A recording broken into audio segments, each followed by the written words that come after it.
बाले इत बाले गिद्र हेम्ब्रमा कविता तालामय ए तालामय गोटा ओड़ा इñ होहोआम काना ढाबारेñ उयुं केद मिया आमा पंचिए लांदावኝ काना डांग खय राचा करे गोटाñ कयग बाड़ा केद मिया बाड़गीतेñ ᱧᱤᱨ उडुकिना पासे एम नकिजोग कान आरहोñ हुदिस किदा पासे दाग लुम सेन आकान कुंते मुचाद रे धीरी चटिन रेñ ᱧᱤᱨ देज इना फोन मा बाम साब एसएमएस मा बाम पढ़ाव व्हाट्सएप इñ कुलाद मिया ñेल लिदाम से बांग दिशा दिशा तेñ अगु आकवाद मिया हाकु रापा आर काटकम रिद पासे बाम कुसी ओनाते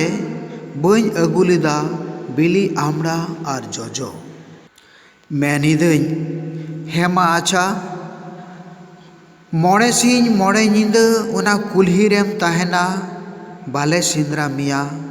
हेमा आमा एनेज सेरेñ गी मारांगा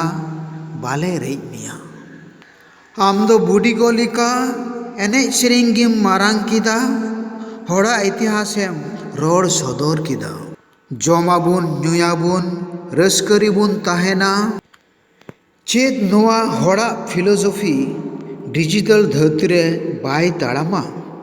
उना जम ᱧᱩ आर एनेज सेरेñ रे थालिकोआ इñ दो बाचो चेद होñ मेनेन एकेन बाबा कथा तेगिñ फोनेन बाबाय उसाद काना आम बेगर ñेलते गोगोय रुवाग काना आम तीसेम गंगा एनते इñ दो चेद इñ मेना नुआ तालारे जीवन दो सनद गिया नुआ घारंज रे एनेज सेरेñ दाग बापला आर दोन नुआ कोदो मेनाग गिया पहिल खन सारिगिñ मिताम काना आम दोम इपिल काना हजुग कान सिमराग रेन